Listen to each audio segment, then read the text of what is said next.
warahmatullahi wabarakatuh. Selamat datang di tutorial PHP. Di sesi kali ini kita akan membahas tentang cara mengimport file di PHP. Jadi maksudnya di sini kita kan kalau buat script itu biasanya kita tulis di semuanya di satu file ya. Jadi kita punya misalkan di sini bagian header. Kemudian isi dari header ini bisa menu dan lain-lain. Kemudian ada konten isinya begini biasanya. Lalu kita punya yang namanya footer begini. Jadi kita pengennya itu kita buat ini dipisah, header kemudian footer. Yang berubah itu hanya bagian konten. Itu kan lebih efisien ketimbang kita bikin satu file untuk satu halaman. Jadi kita repot nantinya buat manual setiap halaman di sistem kita. Jadi untuk mengatasi hal tersebut kita bisa menggunakan fungsi atau komen dari PHP, itu namanya include dan juga require begini. Jadi nanti kalau di include dia itu kalau filenya tidak ditemukan atau error, scriptnya ini masih akan tetap berjalan walaupun dia nanti akan memprint warning atau peringatan. Sedangkan kalau require ini kebalikan dari include, jadi scriptnya tidak akan dijalankan dan output yang dihasilkan itu error bukan warning. Untuk jelasnya di sini kan, misalnya saya sudah ada dua file di sini. Ini skenario-nya kita punya halaman index dengan halaman footer. Jadi di footer ini saya sudah buat script PHP yang akan menampilkan output footernya, copyright-nya. Jadi kalau saya akses footer di sini, footer dia akan tampil begini. Outputnya begini. Jadi di sini saya mau ini footer ini akan masuk ke halaman di bawah ini. Jadi saya punya footer di sini. Kemudian di sini saya mau isinya adalah footer. Tapi dia maunya ini dari sini ngambilnya. Teksnya atau scriptnya itu diambil dari sini. Jadi untuk fungsi include dan require itu dia bisa mengcopy atau mengimport setiap teks atau HTML atau script PHP ke dalam halaman yang sudah kita include-kan, sudah kita require-kan. Di sini saya contohkan karena namanya footer.php. Jadi kita buka tag PHP, kemudian include, kemudian nama filenya begitu. Begini. Jadi kondisi awal kita ini hanya blank ya. Jadi di sini saya tambahkan lagi header. Kemudian di sini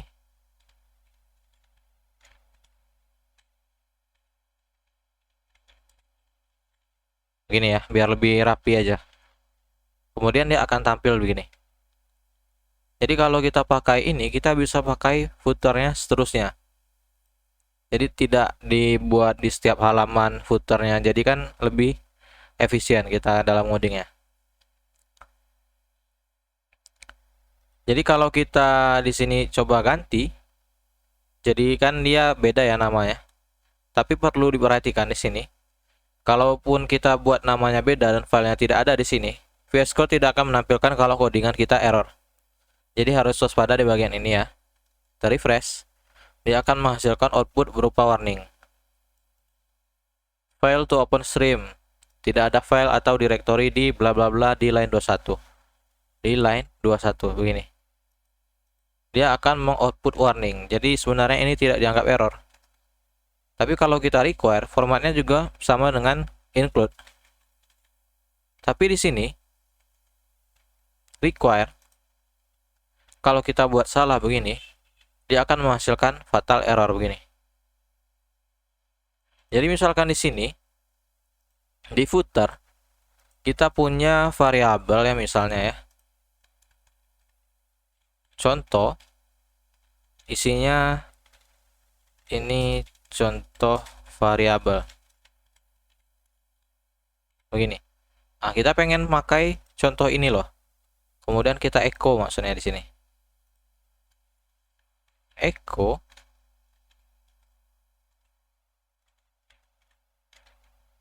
begini.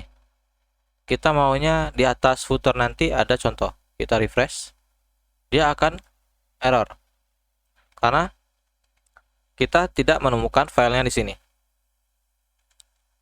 Ini kondisinya kalau benar. Undefined variable, tapi tetap error ya, notice.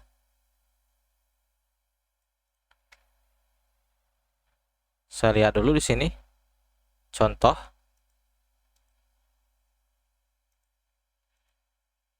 Oke, coba kita taruh require-nya di atas. Jadi require dulu, baru contoh begini. Kita refresh. Nih, sesuai urutannya ya. Jadi kalau script di HTML dan PHP itu dibacanya dari atas ke bawah. Jadi kita harus letakkan require-nya di atas. Jadi di sini outputnya sudah tampil ya. Ini contoh variabel begitu. Tapi kalau kita buat filenya salah, tentunya dia akan tampil begini, error. Sedangkan kalau kita pakai include begini, kita refresh, dia akan tampil menjadi warning. Di sini kalau kita tambahkan misalkan string hi begitu, kita refresh, dia scriptnya tetap akan dijalankan. Dia akan berhenti hanya batas di yang error ini. Dan outputnya itu berupa warning dan notice. Dia tidak akan dianggap sebagai fatal error atau error. Dia hanya peringatan aja begitu. Jadi kalau untuk pengaplikasiannya, kalau di framework itu rata-rata pakainya require. Jadi itu perlu untuk flow frameworknya. Jadi kalau satu komponen nggak ada, dia akan memproduce atau menghasilkan error.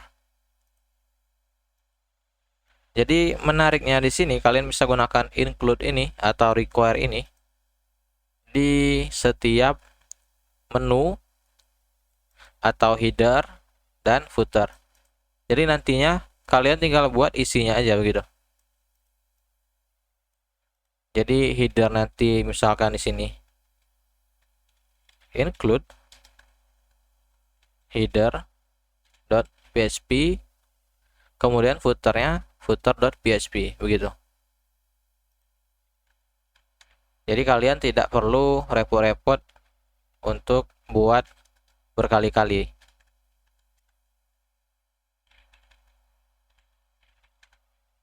Kemudian di sini saya buat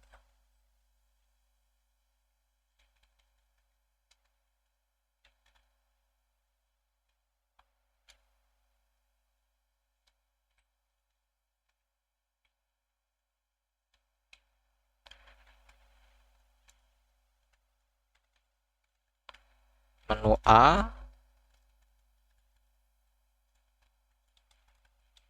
B, C begini ya kira-kira ya. Ini hanya tag HTML.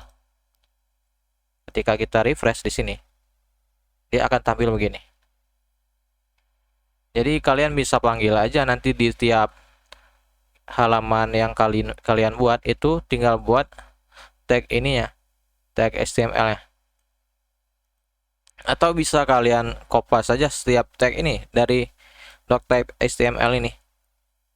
Nanti tinggal kalian buat isinya aja begitu.